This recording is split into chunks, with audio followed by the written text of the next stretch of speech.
This episode of Swindled may contain graphic descriptions or audio recordings of disturbing events which may not be suitable for all audiences. Listener discretion is advised.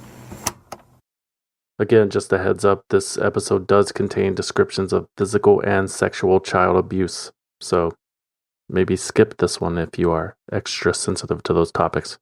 You've been warned.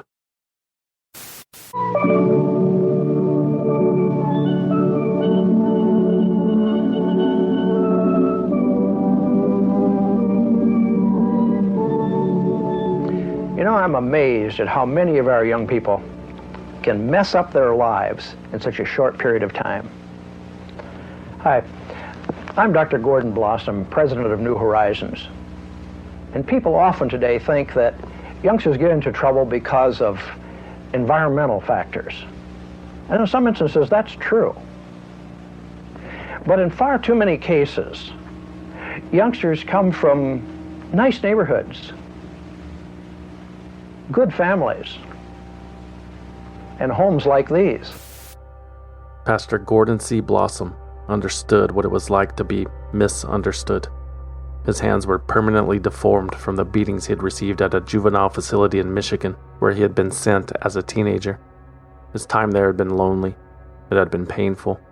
But Pastor Blossom acknowledged that the discipline and responsibility he had gained made it all worthwhile.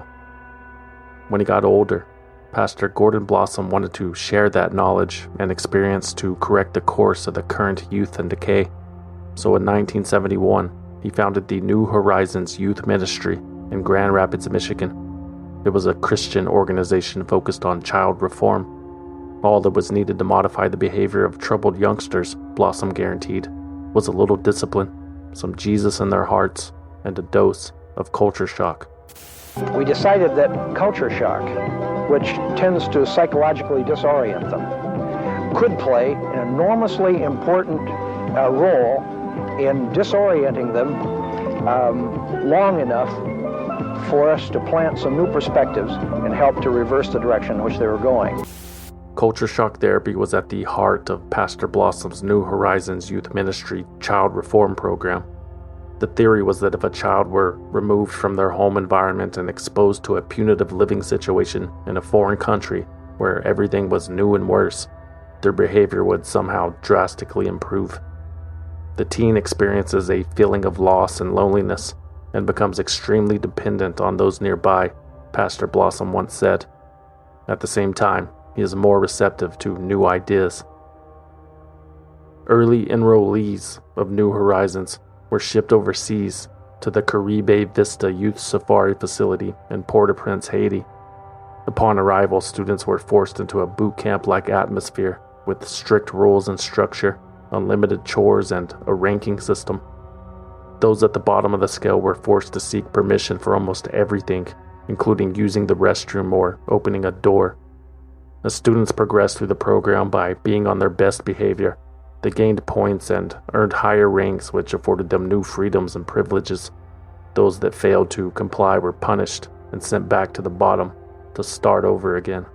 Problems were just really hard on me and stuff, and I chose to deal with them in wrong ways by running away, and I got into drugs in the wrong crowd and stuff. When I came to the program, I had a lot of problems concerning family, school, substance abuse, and I really disliked authority. Since my dad was a doctor, it was very easy to get prescription drugs, and I abused a lot of prescription drugs and just things that were around the house. I didn't want to go to school. I stole money, I ran away. I was just in a big mess. I was basically running on my own and searching for love in all the wrong places. Kids from all over the United States were sent to the New Horizons Haitian facility, some for skipping school, some for smoking, some for being gay. The parents of these, quote, troubled youths paid New Horizons as much as $6,000 a month in tuition. It was a small price to pay to mold a more lovable child. When the parents of bright, high-potential youngsters are anguishing over their lifestyles and behavior, it's nice to know that New Horizons stands ready. to offer a loving, knowing, and helping hand.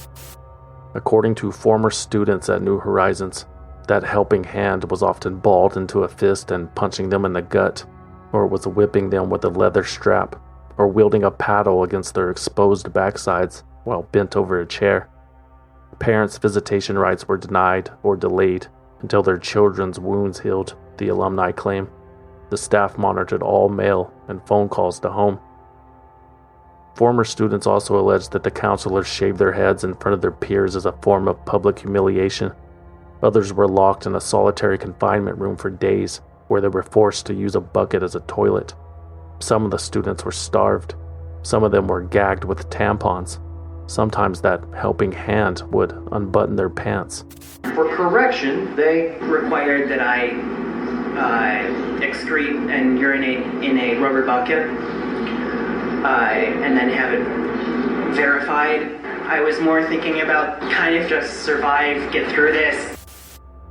In 1979, a children's advocate named Kenneth Wooden published examples of these psychological, physical, and sexual abuses in a congressional report. Wooden had investigated 4 American-owned, government-sponsored child reform facilities, including New Horizons, and what he found was alarming. At a hearing on the abuse and neglect at juvenile institutions, Kenneth Wooden told Congress, quote, "During the last 7 years, as I've traveled all across the United States, I have witnessed countless children in solitary confinement without clothes, heat, toilets, or hope. Children who were beaten physically and psychologically. Children are sexually assaulted by both staff and older children. Children who finally lost hope and committed suicide with light bulbs, electrical wiring, bed bars, doorknobs, and rat poison. Conditions in some facilities are so deplorable that they defy the imagination and therefore are dismissed by many as sensational journalism or pure theater. One thing is certain, as long as we, through ignorance or educated greed, deny these conditions exist, the cruel and inhumane treatment you mentioned, Senator, will continue year after year, decade after decade, generation after generation." Kenneth Wooden's premonition was correct. The violations of human rights he described would continue year after year, because no actions were taken by the Justice Department as a result of that hearing. Pastor Gordon C. Blossom dismissed the child advocate's testimony as, quote, "whistling Dixie," and he continued on his way, tax-free, government-funded, for-profit, a $2 billion industry with practically zero oversight. We not only have our school in the Caribbean, but we also have a nationally known survival academy up in the wilderness of northern Canada, and of course, a traditional boarding school in Marion, Indiana. If a youngster completes all 3 phases of our training program, that youngster is going to be tremendously enriched, and so are all of us. Over the next few years, the New Horizons operation would expand into Canada and relocate its headquarters to Indiana after Michigan refused to grant Reverend Blossom a license. And by the time that 1979 congressional hearing occurred, New Horizons had already left Haiti for the Dominican Republic. Dr. Blossom told the media that they were forced to leave because the Haitian government demanded an extortion payment that he refused to pay. However, Haitian authorities claimed that, in reality, New Horizons was forced out of the country because they had failed to comply with immigration laws and had been operating the entire time illegally. Escuela Caribe, as it had been renamed, continued to operate without regulation in the Dominican for another 35 years, and Gordon C. Blossom remained CEO of New Horizons well into the 1990s, even after admitting that he was a pedophile to a family counselor. Of course, that information was never disclosed to the parents of prospective students, and Reverend Blossom continued working with children. My grandmother used to say that the proof of the pudding is in the eating. Perhaps you'd like to see how some of our youngsters have responded to this intensive character training experience that we provide for them. While some former students have reported that the program was beneficial to them personally to some degree, many of the New Horizons alumni are haunted by the experience. Some fell into addiction afterward or relapsed. Some committed suicide. All had a lasting impression. New Horizons alumni Julia Shears wrote an autobiography about her time at Escuela Caribe called Jesus Land. Kate Logan, another former student, produced a documentary about New Horizons called Kidnapped for Christ. Dozens of others have posted testimonials that detail the horrors on the New Horizons Alumni Association website. You can read those at nhym-alumni.org. Our kids think they don't need anybody else. They don't relate to their parents, they don't relate to other peers or anybody, so they get down to Dominican, they have to relate to each other. Gordon's son, Timothy Blossom, took over the family business when the old man finally retired and died in 1996. And Gordon's daughter, Shirley Jo Peterson, wrote a book about recovering from being molested by her late father. She shared that her siblings suffered abuse from him too. Under Tim Blossom, the New Horizons Youth Ministry schools operated in their traditional fashion for another decade. Then in 2009, the state of Indiana revoked New Horizons' license to operate as a child care facility. Escuela Caribe was sold to the Crosswinds Ministry. The facility reopened in 2011 as the Caribbean Mountain Academy. According to Newsweek, at least 5 members of the old New Horizons staff remained employed at the rebranded school, while at least 4 other former staff members settled out of court with parents of the children they had allegedly sexually abused. But no program is any better than its staff. And we have the right staff in the right places at the right time. 10 of them have earned master's degrees, 2 of them with earned doctorates, and they've been screened carefully for personal qualities. All of them are committed Christians. They're emotionally stable. They have congenial personalities and a special love for kids. And we think that's terribly important. One of the psychologists that worked with New Horizons had also been arrested and charged with battery in 2006 for allegedly fondling the genitalia of multiple boys that stayed at the group home the doctor operated in Plymouth, Indiana, for which he did not have a license. Students at New Horizons remembered Dr. Mark Zackheim, or Dr. Z, as being, quote, very, very creepy. One of the boys told Nouveau Indianapolis how Zackheim would, quote, always stand behind me and rub my shoulders, and he always asked me about masturbation, how often I did it, when, where, and how. According to Teresa Rosado at Nouveau Indy, Dr. Mark Zackheim played a, quote, dubious role in admittance at New Horizons and escorted numerous children to Escuela Caribe. Tim Blossom, who oversaw the Dominican school, even wrote a letter to the judge defending his friend's character, quote, I have known Dr. Zackheim for well over 20 years. My father, Reverend Gordon C. Blossom, the founder of New Horizons Youth Ministries, recognized his strength of character and devotion to children in need of his special abilities. Tim Blossom also described Zackheim as his, quote, professional mentor and equal. The charges against Dr. Mark Zackheim were dropped. He blamed the allegations on a disgruntled former employee. I've been shell-shocked, Zackheim told the media. It's like a trauma that takes a while to get over. The students Zackheim sent to Escuela Caribe could probably relate.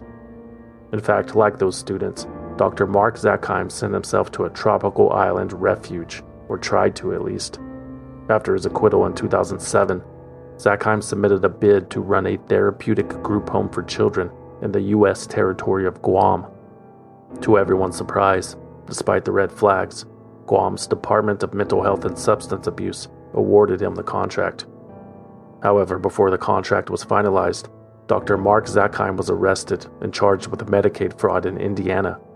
For at least 3 years, Zackheim and his corporation filed false billings and reimbursements to the state's Medicaid program for more than $137,000. In a memorandum, United States Attorney David Kapp described the doctor's actions, quote, while in a position of trust, Dr. Zackheim used his patients, all of whom were minors, for financial gain.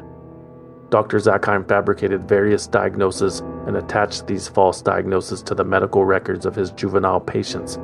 Dr. Zackheim's fraudulent designs placed these young individuals in danger of several future harmful consequences due to inaccurate patient medical records. In 2009, Mark Zackheim pleaded guilty to healthcare fraud. In October of that year, he was sentenced to 13 months behind bars, of which he would never serve a second. 3 days after his sentence, a few weeks before he was to report to prison. Mark Zackheim suffered a heart attack while driving to the library in Lake Bluff, Illinois. He threw his hands up while driving, slumped over, a witness said. The van swerved and hit a tree on the side of the road. Dr. Mark Zackheim died at the scene. He was 59 years old. Zackheim was survived by his 4 adopted sons who were in the vehicle with him, as well as his wife, Vicki Zackheim, and his stepson, Anthony Godby Johnson. Mark Zackheim had claimed he had helped raise Anthony Johnson, a critically ill child, which had prepared him to work with troubled teens. Zackheim claimed this even though Anthony would have been 20 years old and living outside the home by the time Zackheim married Anthony's adoptive mother. A news agency in Guam asked Zackheim about Anthony after the doctor submitted a bid for the group home. Zackheim raved about his stepson. Anthony certainly has been a wonderful guide to what can be done if the right things happen. He's an amazing kid, but he's not a kid, Zackheim said, seemingly catching his mistake mid-sentence. He's 27 years old, he added.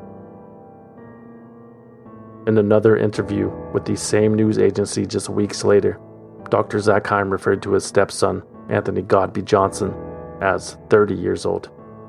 Weird, but as Pastor Gordon C. Blossom probably used to say, age is just a number. And despite the confusion, one thing that everyone could agree on is that Anthony Godby Johnson was a great kid. He had been through hell and back at an early age and wrote a best-selling book about his experience. Anthony's wit and charm and positive outlook on life, despite his circumstances, endeared him to everyone that heard his story. You will be no different. But giant questions will remain. An abused child's heart-rending story captures the hearts and minds of a global audience, only to leave them questioning whether the harsh reality depicted was reality at all. On this episode of Swindled. They bribed government officials, clear violations of federal and state law, pay to play millions of taxpayer dollars that were wasted, paid tens of millions of dollars, $1 billion, dummied up its books and records to hide the falsifying its books, records, responsible for the collapse of the entire system. And in the thrall of some kind of swindle, is that right?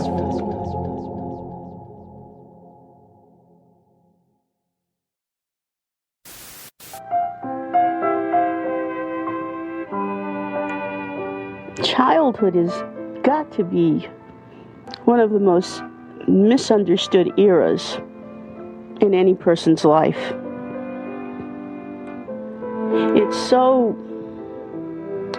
idealized with beauty and awe and wonder. The problem is, for many children, that doesn't happen. Anthony remembers the first time he was molested. Bits and pieces from that day still intrude his thoughts all these years later.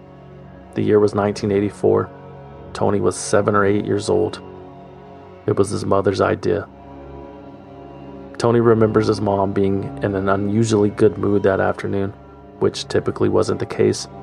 He remembers her coming into his bedroom and asking about the song she had heard him humming. It was Rainbow Connection from the Muppet movie. Tony loved that song. He asked his mother if she would buy him the soundtrack to the movie on cassette. To Tony's surprise, his mother agreed, but with one condition. She wanted him to spend a little time with her friend Jake, so Tony agreed. Before Tony realized exactly what that meant, it was too late. Tony's mother's friend Jake was forcing himself into Tony's body. Tony said he doesn't really remember the pain. It was the worthlessness that lingered, and the humiliation.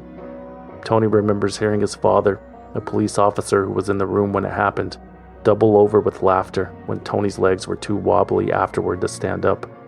He remembers his dad calling him a and threatening to make him wear a dress because he was crying.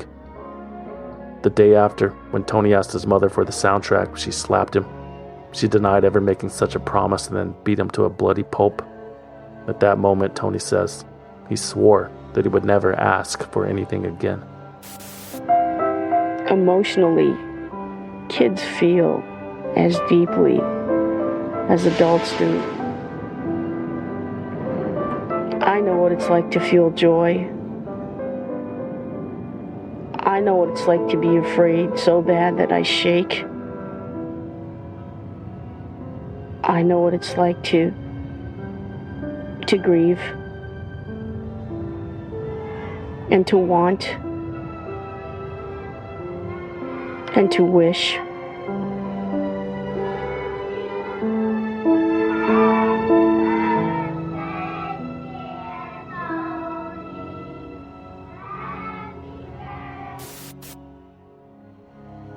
It was during that time that I used to wonder if there was a God, Tony wrote.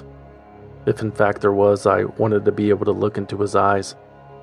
All I ever heard about him were bits and pieces that kids talked about. You couldn't see or feel him, but he was supposedly always there, watching us or punishing us or getting into our business. I couldn't talk about him at home because he was considered an absolute nemesis. In school, people claimed that it was against my constitutional rights even to have a moment of silence with him, and that only made me wonder what made him so powerful that my constitutional rights had a role in it. My curiosity was fierce.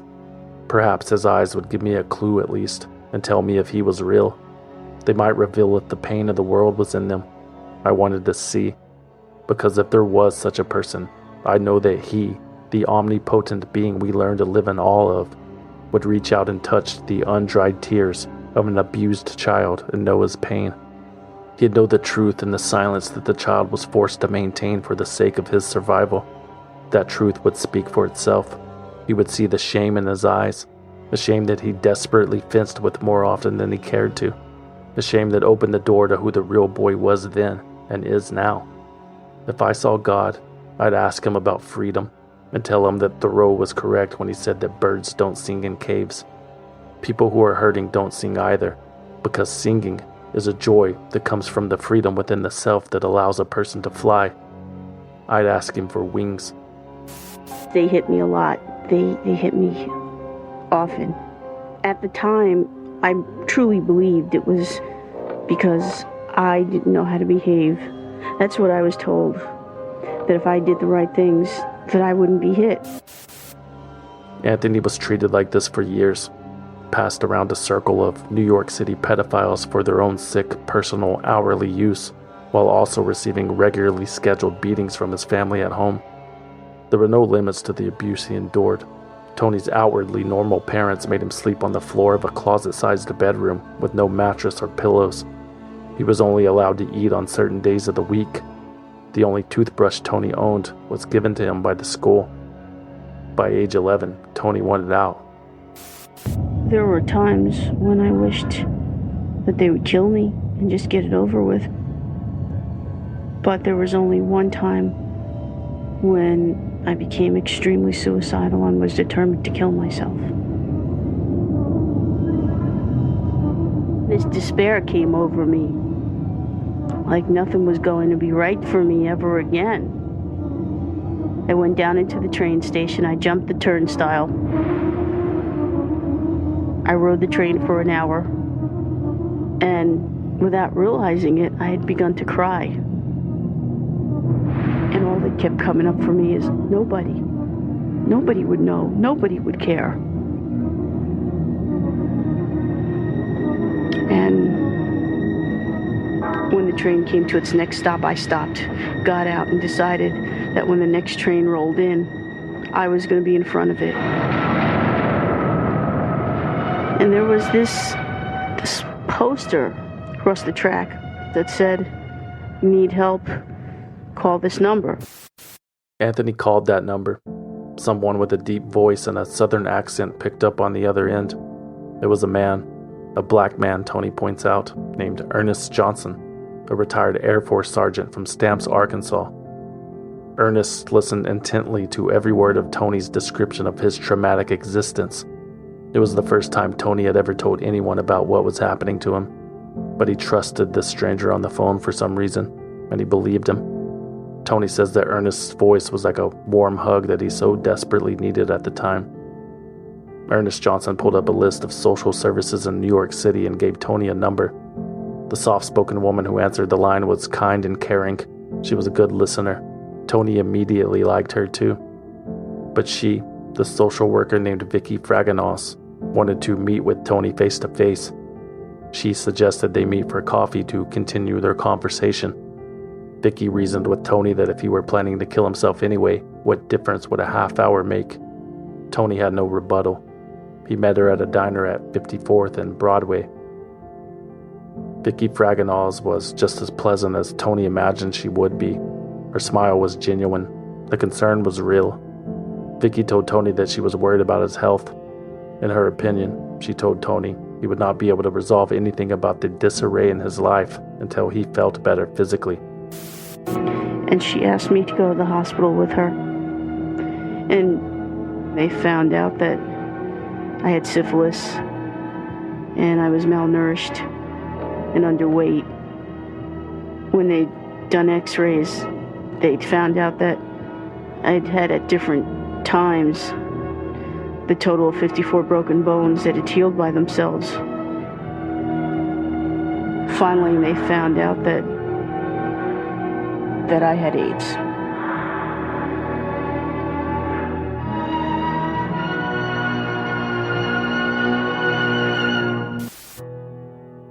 Devastating news for an 11-year-old, or anybody for that matter. Tony had syphilis, 54 broken bones that had not healed properly, and AIDS. Actually, it was HIV. Tony wouldn't develop full-blown AIDS until 2 years later, in 1991, which was after his stroke and the shingles outbreak, but before his leg amputation, lost testicle, constant pneumonia, recurring comas, and tuberculosis. Tony was dying, to put it mildly. No one could blame him for being angry. I feel robbed of a lifetime that I think could have been a good one. I would never get married. I'd never have a family. I'm angry that it happened to me. I'm angrier still that, as we speak, some child is being hurt. I'm angry that people shake their heads and sigh a little bit and then just go on to next, instead of being outraged at it. Why aren't people screaming their heads off about that? Why do kids keep getting sent back to homes where they're being abused again and again and again until they're killed, or run away, or grow up to do the same things? Yeah, Tony was angry. Yet he retained his charming sense of humor. His brain was as sharp as ever. There was no self-pity to be found. Tony deserved a lot of the credit for keeping himself in the right frame of mind, but he also received an outpouring of support from his new family. Ernest Johnson flew to New York to visit Tony while he recovered in the hospital. Ernest and Vicky Fraganos spent many a night in waiting room chairs so Tony wouldn't be alone. Ernest and Vicky shared tears and dinners and laughter until the two recent divorcees fell madly in love and got married. And when Tony was finally discharged, the happy new couple adopted him as their own. They settled in Vicky's home that sat above a drugstore in Union City, New Jersey, along with her 2 daughters from a previous marriage. Tony changed his name to Anthony Robert Johnson, and he renamed Ernest and Vicky Johnson to Pops and Mom, respectively. It was the first time in Tony Johnson's life that he had lived in such a loving home. Around that same time, his biological parents were arrested and sent to prison for 25 years to life. Not long after, Tony's father was reportedly murdered by fellow inmates for being a cop and a child rapist. Nary a tear was shed. Back in New Jersey, Tony was making new friends. Jerry D. Nicola, a Vietnam veteran and former prisoner of war, became Tony's round-the-clock doctor. The Johnsons called Jerry the body mechanic. Tony's body required constant maintenance and repair. Unfortunately, Tony's fragile health made it impossible for him to leave the house, much less attend public school. But the little bookworm studied in bed between operations. He earned a high school diploma at 13 years old. Though things were looking up, additional challenges were never too far behind. Ernest Johnson had been called back to duty during the Gulf War. While Pops was away, Vicky Johnson was involved in a car accident that caused her to miscarry Ernie's baby. Tony so badly wanted to be an older brother. Luckily, Tony was able to find comfort and consolation from other people. He had befriended a man named Jack Godby, an HIV counselor that Vicky had enlisted to help. The two kindred spirits talked on the phone every day for hours. Tony embraced Jack Godby as an additional father figure. He even changed his middle name to reflect that adoration. Anthony Godby Johnson also wrote a letter to Paul Manette, an author he admired. Manette's 1988 memoir, Borrowed Time, chronicles the final 19 months of his romantic partner's battle and eventual death from AIDS. The love, rage, frustration, and devastating loneliness contained in those pages humanized the tragedy of the disease and served as a testament to the torment experienced by gay men in 1980s America. Borrowed Time has been called one of the most powerful demonstrations of love and partnership to be found in print. Tony Godby Johnson read it in the hospital after his own diagnosis. "I just wanted to say, Mr. Manette, that I'm glad I traded with that guy in the hospital," Tony wrote. "I hope you're doing good. I also love the way you write. I sat with the dictionary to read your book, but I learned lots of new words. Your friend, Tony." Tony also included a photograph of himself in the envelope. It was the same photo he sent to all of his new friends, the one where he's holding a pencil. Paul Manette eventually wrote back, and before long, Tony Johnson and the award-winning author were speaking on the phone on a regular basis. Manette, who was also dying of AIDS, said he found Tony Godby Johnson's voice to be, quote, irrepressible, spilling with humor and aching with life. Paul Manette persuaded Tony to start writing an autobiography and referred the boy to his literary agent and editor. Tony immediately put pen to paper. In 1993, A Rock and a Hard Place, One Boy's Triumphant Story by 15-year-old Anthony Godby Johnson was published. The Washington Post described it as harrowing. The Associated Press called it heartrending. Unfortunately, it was all true. In response, every newspaper in America came calling for Tony. So did cable TV. The book was flying off the shelves. It was reprinted 5 additional times. And throughout all the excitement, the central character could not leave his bed. It was a bittersweet feeling for sure, but Anthony Godby Johnson was happy just being able to tell his story. It was an important one, and the masses were responding with love and kindness. Tony's book helped shine a light on the horrors of child abuse and the country's battle with and discrimination against those inflicted with AIDS. A Rock and a Hard Place inspired so many people to examine their own lives. They'd ask themselves, if this poor, abused boy could wade through life with a smile, why can't I? The positive mentality. Yeah, that's the secret. Look how well it works for the 15-year-old chronically abused amputee dying of AIDS. Why can't I be more like him? There's no reason to be cynical anymore and succumb to this all-encompassing darkness. Look at him. Anthony Godby Johnson isn't cynical. Anthony Godby Johnson is a hero. He's love. He's beauty. He is God. You can't see him. You can't touch him. But you know he's there because you can feel it, pulling you in the right direction, propelling you to be a better person. And that's what will matter most at the end of time, we believe, even if what we believe in doesn't exist at all. Had a train not been late, I never would have had time to read the newspaper article about the book. But there it was, a piece about an astounding memoir of a teenage boy dying of AIDS, the victim of horrific child abuse. His spirit and optimism still intact after a brief lifetime living in a world of nothing but shattered glass.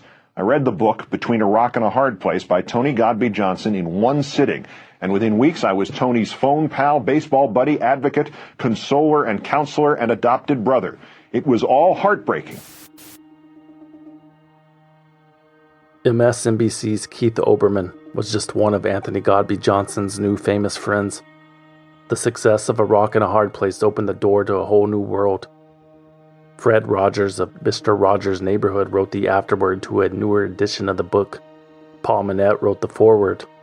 Tony talked to Mickey Mantle on the phone and received a fax from Jermaine Jackson.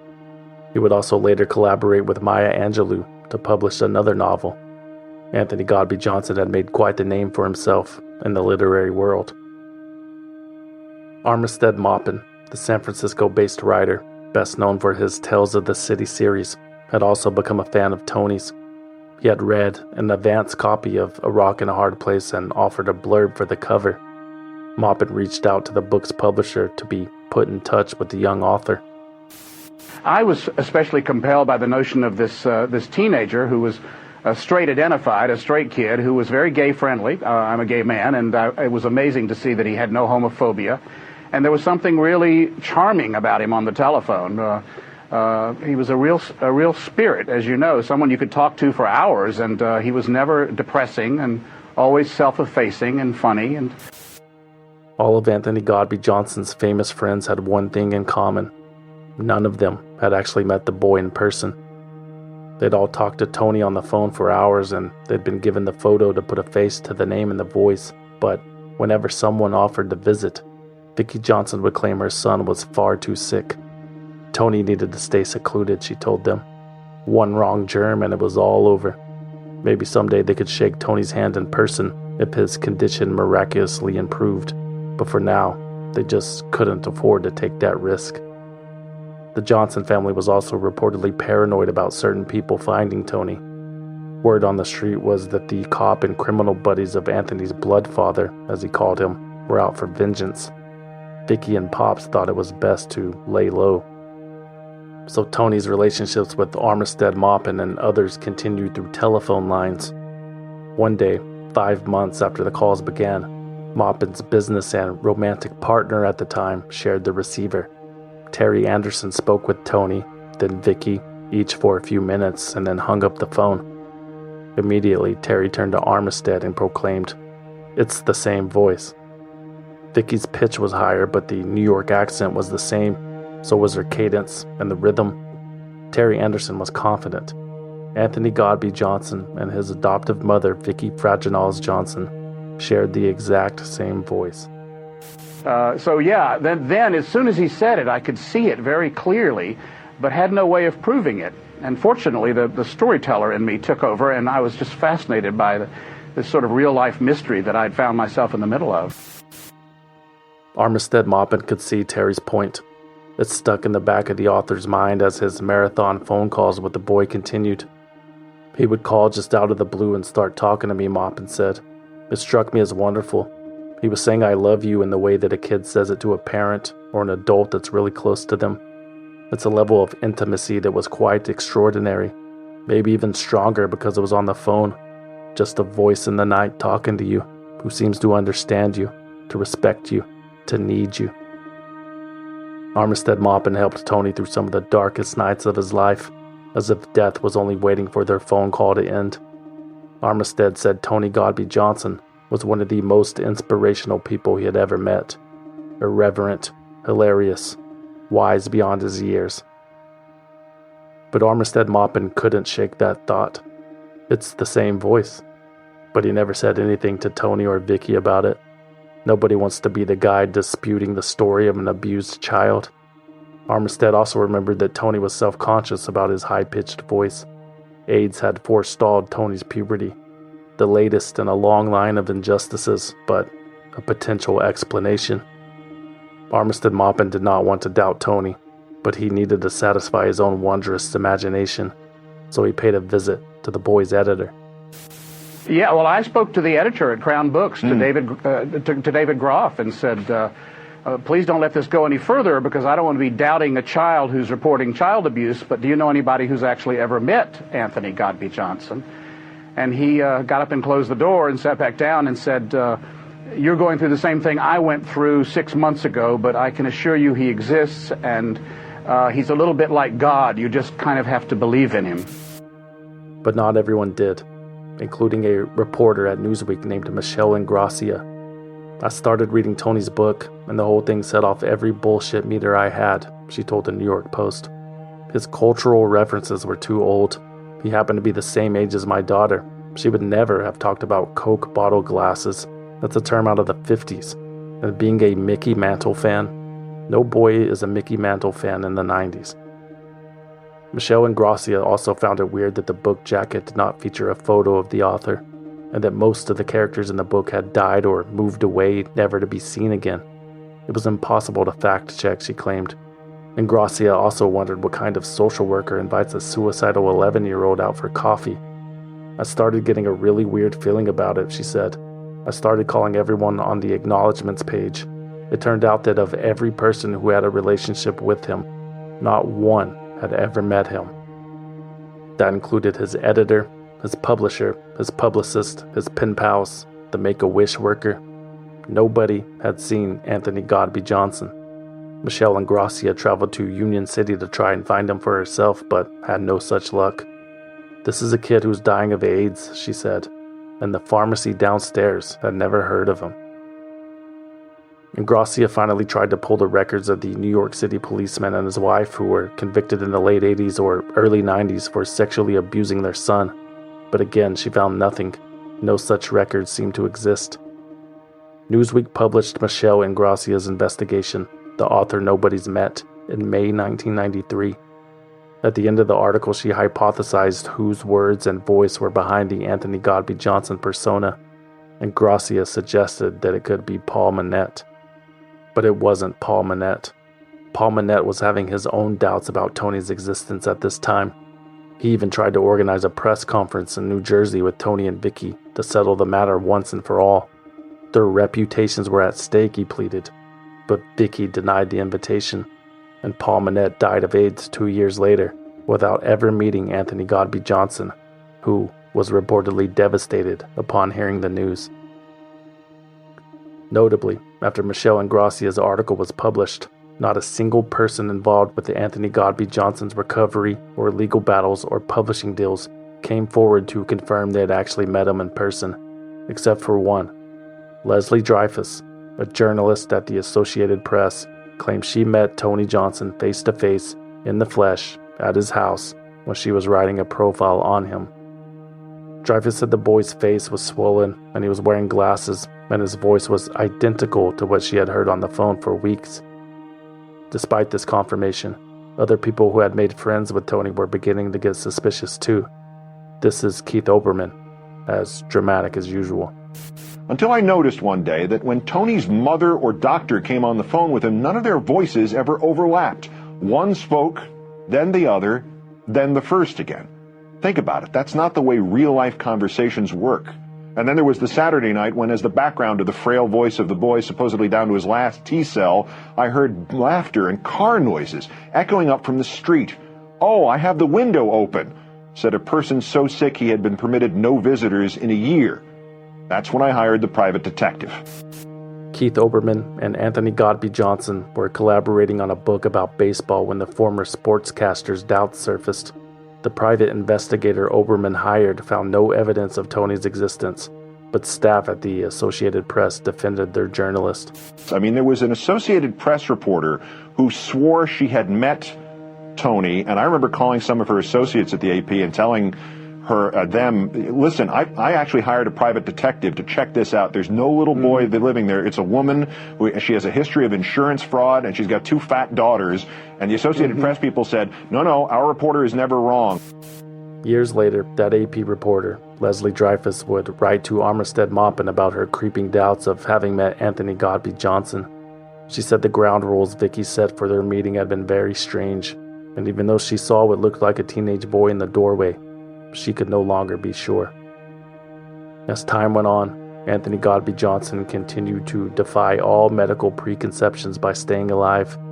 Researchers would have loved to have learned Tony's secrets to survival, but he was nowhere to be found.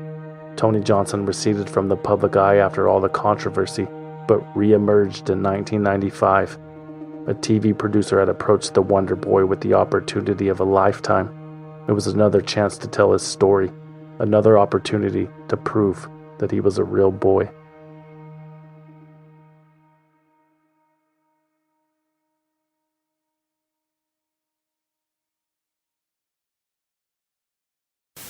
This is a celebration of the very dignity of children. It's not about the harsh realities of modern-day childhood, although we are all very well aware of those. Instead, this is an intimate portrayal of what it's like to be a child, the very experience of childhood itself, something that too many of us have probably forgotten. So this program is about you. It's about me. It's about all of us, because what we live through is who we become.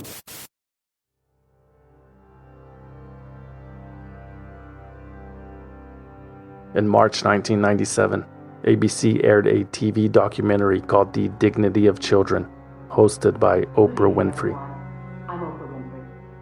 Millions of people watched the series of vignettes about people who experienced challenging childhoods. Anthony Godby Johnson's story stole the show. My name is Tony, and I was 13 years old when I was diagnosed with AIDS. Leslie Karsten, one of the film's producers, handpicked Tony's story after reading his book. Tony asked Armistead Maupin and Terry Anderson to consult on the project. They accepted and flew to New York in 1995 to meet the crew. Tony had stood them up, but Vicki Fragonals Johnson was in attendance. Armistead Maupin said he was surprised by Vicki's appearance because Tony had always described his mom as a babe. Armistead said the Vicki that hugged him that day was rather, quote, rotund. Later, Tony would tell Maupin unprompted that his mom gained all the weight while caring for him. Not that it was any of his business. At that meeting in New York, it was agreed that Tony's vignette in The Dignity of Children would feature an actor playing the part, while Tony's own voice told his story. Vicki took the script back to Tony for him to record at their house over the phone. The final product was a stirring depiction of the horrors through which Anthony Godby Johnson had lived. There's an innocence involved in being a child. There's a lot of trust that goes into being a child. You need to trust the people around you. You need to believe that somebody, something, the universe, a person out there is gonna protect you at any cost. And I never believed it. After the documentary special aired, Armistead Maupin continued to try and meet Tony Johnson in person, to no avail.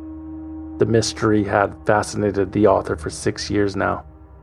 And in 1997, Armistead called Tony to tell him a secret of his own. He was writing a book. It was called The Night Listener. The story centered around a phone relationship between a gay radio host and a teenager dying of AIDS that culminates in the realization that the latter does not exist. Predictably, Tony Godby Johnson responded maturely. "I'm a big boy," he told Armistead. "I know the difference between fact and fiction." Armistead Maupin even let Tony name the boy character in the novel.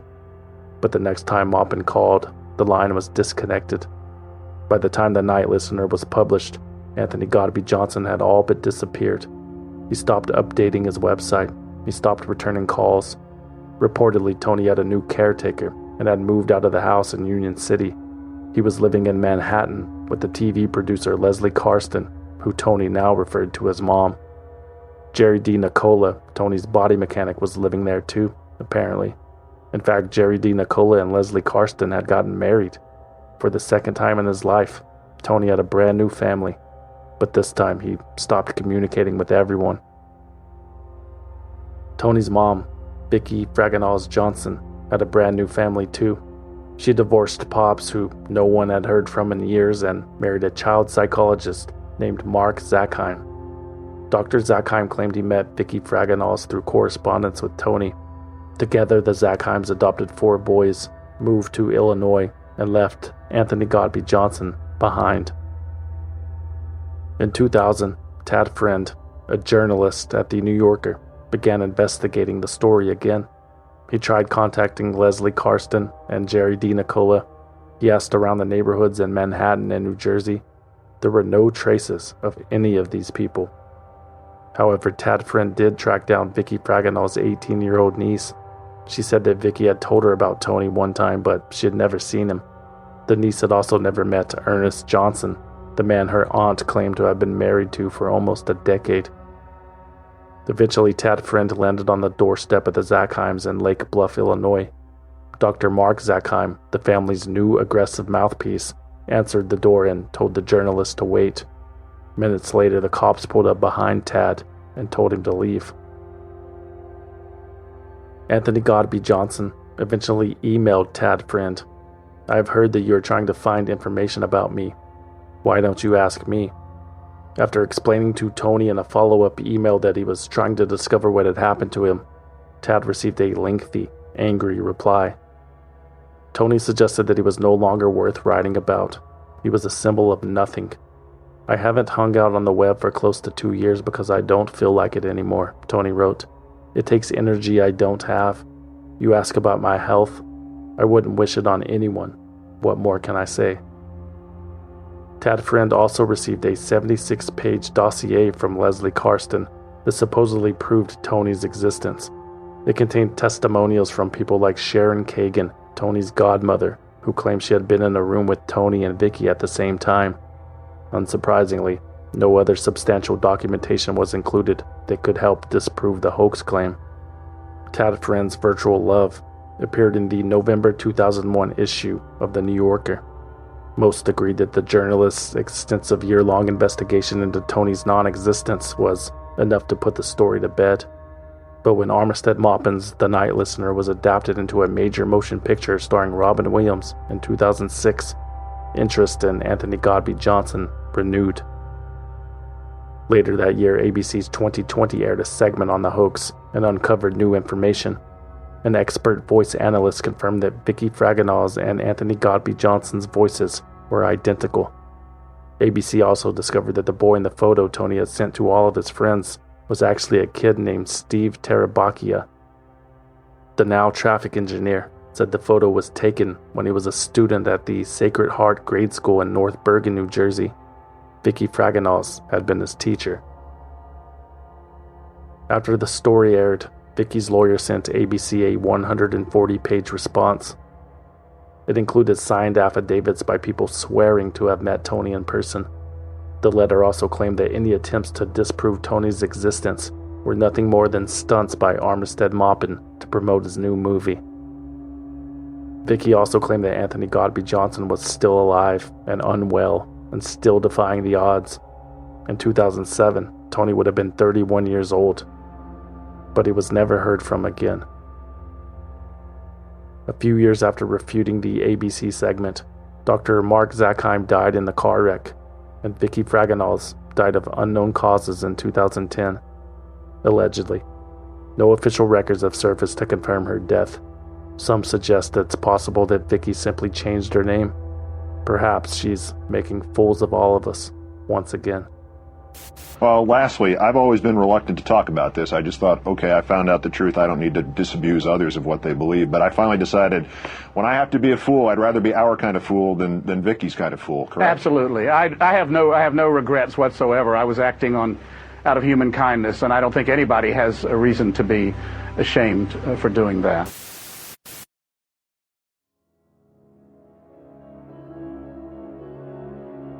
Swindled is written, researched, produced, and hosted by me, a concerned citizen, with original music by Trevor Howard, aka Deformer, aka The Night Listener. For more information about Swindled, you can visit swindledpodcast.com and follow us on Instagram, Facebook, and Twitter at Swindled Podcast. Or you can send us a postcard at P.O. Box 6044, Austin, Texas 78762. But please, no packages. We do not trust you. Swindled is a completely independent production, which means no network, no investors, no bosses, no shadowy money men, no ghostwriters. And we plan to keep it that way, but we need your support. Become a valued listener at patreon.com/swindled or on Apple Podcasts. For as little as $5 a month, you will receive early access to new episodes and exclusive access to bonus episodes that you can't find anywhere else. And everything is 100% commercial free. Become a valued listener on patreon.com/swindled or Apple Podcasts. Or if you want to support the show and need something to wear to Jesus Camp, consider buying something you don't need at swindledpodcast.com/shop. There are t-shirts, patches, hats, hoodies, posters, coffee mugs, and more. swindledpodcast.com/shop. And remember to use coupon code CAPITALISM to receive 10% off your order. If you don't want anything in return for your support, you can always simply donate using the form on the homepage. That's it. Thanks for listening. My name is Taylor Johnson from Austin, Texas. My name is Brian from Canada's capital. My name is Simona from Bonn, Germany, and I'm I am a a concerned citizen and valued listener. Auf Wiederhören.